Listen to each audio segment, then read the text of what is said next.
श्री शिवाय नमस्तुभ्यम दोस्तों, creative India में अनुश्री चैनल में आप सबका बहुत स्वागत है। दोस्तों, आज की वीडियो में शनिचरी अमावस्या की संपूर्ण जानकारी देने वाली हूँ।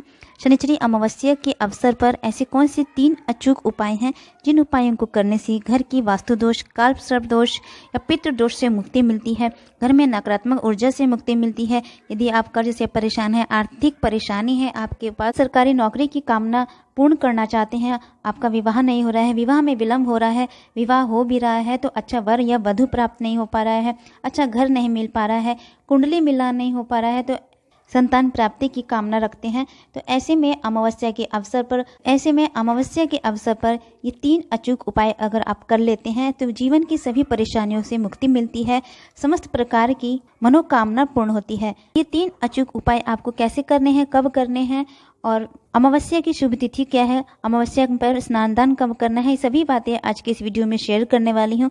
वीडियो को आप अंत तक जरूर सुनिएगा। शुरू करते हैं अपना वीडियो। दोस्तों, अमावस्या को पितरों का दिन माना गया है। इस दिन किए गए उपायों से पितृ दोष व काल सर्प दोष, वास्तु दोष से मुक्ति मिलती है, साथ ही पितरों का आशीर्वाद मिलता है। इस दिन उनके निमित्त श्राद्ध तर्पण किए जाते हैं। तो माघ मास में पड़ने वाली इस मौनी अमावस्या पर दान करने से शनि के दुष्प्रभाव में कमी आती है। शनि की 7.5 से शनि के ढैया या जन्मजात शनि दोष से निवृत्ति मिलती है। शनिवार अमावस्या पर दान करने से अधिक लाभ होता है। माघ मास के कृष्ण पक्ष की अमावस्या 21 जनवरी को प्रातः 6:17 से शुरू हो रही है और 22 जनवरी को रात 2:22 तक रहेगी। इस बार मौनी अमावस्या पर 20 साल बाद दुर्लभ संयोग बन रहे हैं। साल की पहली अमावस्या शनिवार को पड़ रही है, इसलिए शनिचरी अमावस्या भी इसे कहा जाएगा। 20 साल बाद मौनी अमावस्या शनिवार के दिन पड़ रही है, इसलिए यह बहुत ही दुर्लभ संयोग है। इस दुर्लभ संयोग पर यदि आप अपनी मनोकामना पूर्ति के लिए, सभी परेशानियों से मुक्ति पाने के लिए कुछ उपाय करते हैं तो अवश्य ही उसमें शुभ परिणाम की प्राप्ति होती है।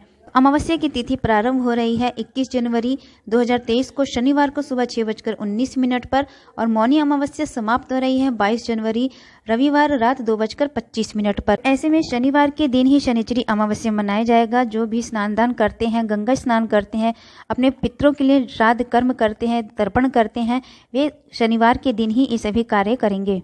इस दिन सूर्य देव, पितरों और भगवान विष्णु की पूजा करना श्रेष्ठ माना जाता है। भगवान विष्णु और सूर्य देव से जुड़े मंत्रों का जाप करने से उत्तम फलों की प्राप्ति होती है, साथ ही घर में सुख समृद्धि का संचार होता है, सकारात्मक ऊर्जा की प्राप्ति होती है। मौनी अमावस्या पर अपने पितरों के निमित्त दान करना चाहिए। ऐसा करने से पुण्य लाभ की प्राप्ति होती है, पितरों का आशीर्वाद प्राप्त होता है, जिससे मृत्यु के बाद मोक्ष की प्राप्ति होती है। आप चाहे तो गाय को, चींटी को या पक्षियों को भी भोजन खिला सकते हैं। चींटी, कुत्ता या फिर कौवा, इनको रोटी खिलाने से, भोजन थोड़ा सा ग्रहण कराने से पितरों को प्राप्त होता है। इनमें पितरों का वास होता है। इनमें से किसी भी जीव को आज के दिन आप भोजन करा सकते हैं। हर के दिन अमावस्या पड़ने से भगवान शनिदेव का आशीर्वाद भी प्राप्त होता है। भगवान शनिदेव की पूजा की जाती है। शनि मंदिर में जाकर शनिवार के दिन मिट्टी के दिए में या फिर आप आटे का दिया बना लेते हैं तो अति उत्तम है। उस दिए में काली बत्ती डालकर, सरसों का तेल डालकर और थोड़ा सा काला तिल डालकर भगवान शनिदेव के ओम शन शनिश्चराय नमः मंत्र का ध्यान करते हुए सरसों के तेल का दीपक प्रज्वलित करें। अमावस्या के दिन पीपल के वृक्ष की पूजा की जानी चाहिए। पीपल के वृक्ष में जल अर्पित करें, मीठा जल अर्पित करें, सरसों के तेल का दीपक प्रज्वलित करें या फिर घी के दीपक भी प्रज्वलित कर सकते हैं। पीपल की परिक्रमा करें। पीपल के पेड़ में सभी देवी देवताओं का वास होता है, तो वहां पर बैठकर थोड़ी देर ओम हनुमते नमः या ओम नमः शिवाय या ओम नमो भगवते वासुदेवाय नमः मंत्र का भी आप जाप कर सकते हैं।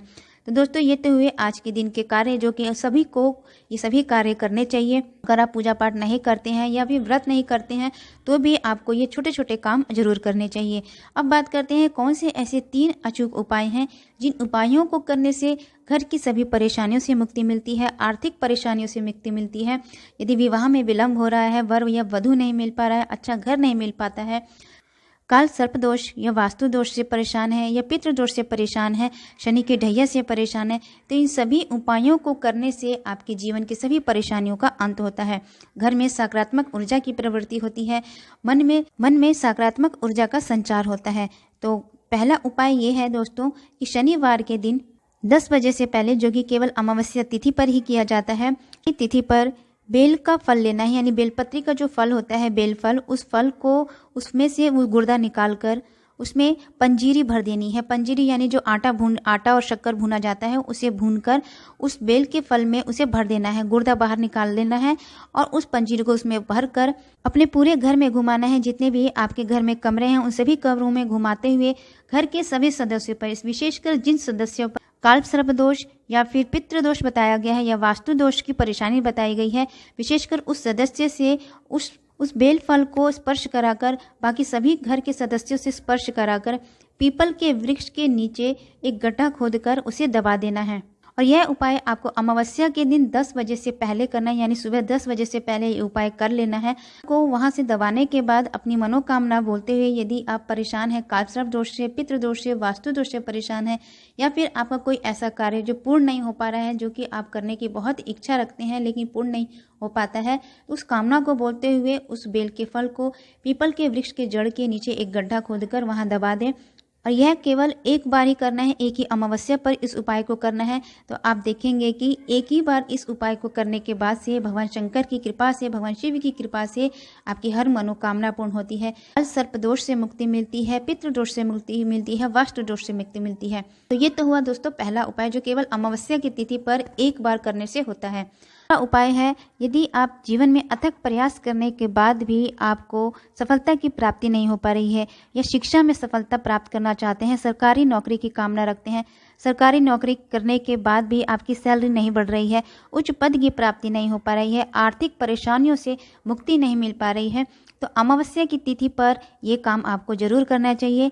पात्र ले एक पात्र में शुद्ध गंगा जल भरकर दूध और जल और मीठा डालकर उस पात्र को भर लें। एक शुद्ध घी का दीपक तैयार कर लें। फिर पीपल के वृक्ष के पास जाकर सबसे पहले उस पात्र में जो जल भरा है आपने, मीठा जल, उस जल से पीपल को सींचना है आपको, यानी पीपल के जड़ में वे जल अर्पित करना है। उसके बाद शुद्ध घी का दीपक प्रज्वलित करें, पीपल की 5 परिक्रमा करें और वहाँ पर यदि एक पीपल का पत्ता आपको गिरा पड़ा मिलेगा, अगर गिरा पड़ा नहीं मिलता है तो इस उपाय को करने के लिए एक दिन पहले ही पीपल का पत्ता तोड़ लें या फिर ले लें कहीं से। तो उस पीपल के पत्ते पर आपकी जो भी मनोकामना है, पीपल के पत्ते पर जो चिकना वाला जगह होता है उस चिकने वाले भाग पर सिंदूर से या फिर कुमकुम से आपको अपनी मनोकामना करनी है, आपकी अपनी मनोकामना उस पर लिखनी है। यदि आपकी कोई एक मनोकामना है तो एक ही पत्ता लेना है, यानी एक पत्ते पर आप अपनी एक ही मनोकामना लिखेंगे। यदि कोई 2 मनोकामना है तो 2 पत्तों पर आपने 2 मनोकामना लिखनी है। मनोकामना लिखकर उसे उल्टा रखकर उसे पत्थर से दबा दें। दबाकर आप चुपचाप अपने घर लौट आए और पीछे मुड़कर बिल्कुल नहीं देखना है, ना ही आपको रास्ते में रुकना है, ना ही इसके बारे में किसी को बताना है और ना ही किसी प्रकार से जिक्र करना है। आप इस उपाय को सूर्योदय से लेकर शाम तक कभी भी कर सकते हैं, लेकिन अगर शाम को कर रहे हैं तो शाम के समय पीपल का पत्ता नहीं तोड़ना है। तो कोशिश करें इस उपाय को आप सुबह ही करने के लिए, क्योंकि पीपल के वृक्ष में संध्या काल के समय जाना सही नहीं होता है। वैसे मजबूरी होती है तो जाना पड़ता है, लेकिन कोशिश करें कि सुबह सुबह ही इस उपाय को आप कर लें। इस उपाय को करने के बाद आप स्वयं ही अपने जीवन को प्रभावित होते हुए देखेंगे, जीवन में चमत्कार देखेंगे। जिस भी कामना से आपने यह उपाय किया है वह कामना आपकी अवश्य पूर्ण होगी, उससे संबंधित शुभ समाचार की प्राप्ति आपको जरूर होगी। तीसरा उपाय की बात करें तो यह उपाय यदि आपके घर में कोई नकारात्मक ऊर्जा है, तंत्र मंत्र की विद्या हो रखी है, अगर आपको ऐसा लग रहा है कि आपके घर में किसी ने किया कराया है या फिर कोई नकारात्मक ऊर्जा की प्रवृत्ति जैसी बन रही है, में ज़्यादातर लोग बीमार रहते हैं, ग्रह कलेश जैसा वातावरण बना रहता है, कोई भी काम बन नहीं पाता है, पैसों का ज़्यादा खर्च हो रहा है, तो इसके लिए आप अमावस्या के दिन इस उपाय को आप जरूर करें। तो गेहूं का एक आटा तैयार करना है। ये आटा आपको कैसे तैयार करना है, उस आटा में काला तिल, सफ़ेद तिल और थोड़ा सा शक्कर या चीनी डालकर आपको एक आटा तैयार कर देना है। उसकी एक रोटी बनानी है, बड़ी सी रोटी बनानी है। रोटी बनाने के बाद उसके 3 टुकड़े कर लेने हैं, एक टुकड़ा और 2 टुकड़े आपको छोटे छोटे करने हैं, यानी एक टुकड़ा आधा होगा और आधे के 2 टुकड़े करने हैं। इसमें से एक टुकड़ा आप गाय को खिला दें, एक कुत्ते को और एक अपने छत पर कौवे के लिए डाल दें। इन तीनों में पितरों का वास होता है। अमावस्या के दिन इस उपाय को करने से आपके घर की सभी नकारात्मक ऊर्जा प्रवृत्ति बाहर जाती है और सकारात्मक ऊर्जा का संचार होता है। घर में ये छोटे छोटे उपाय जरूर करने चाहिए, विशेषकर अमावस्या तिथि पर ये उपाय आपको अवश्य करने चाहिए। इन छोटे छोटे उपायों को करने से, छोटे छोटे कामों को करने से बड़े बड़े काम बनने लगते हैं, बड़े बड़ी समस्याओं का अंत हो जाता है। यदि नियम से आप अमावस्या के दिन या फिर शनिवार के दिन भी इस उपाय को करते हैं, ये 3 टुकड़े कर आप इस उपाय को करते हैं, अवश्य ही आप यकीन मानिए आपके जीवन की सभी परेशानियों का अंत धीरे धीरे होने लगेगा। तो दोस्तों, आशा करती हूँ आज का वीडियो आपको अच्छा लगा होगा, जानकारी अच्छी लगी होगी। इन उपायों से यदि आपको किसी प्रकार का लाभ मिले तो कमेंट बॉक्स में कमेंट करके जरूर बताइए। चैनल पर नए हैं तो मेरे चैनल को सब्सक्राइब कीजिए, लाइक कीजिए, शेयर कीजिए, बेल आइकन को जरूर प्रेस कीजिएगा, जिससे कि वीडियो की जो भी नोटिफिकेशन है आप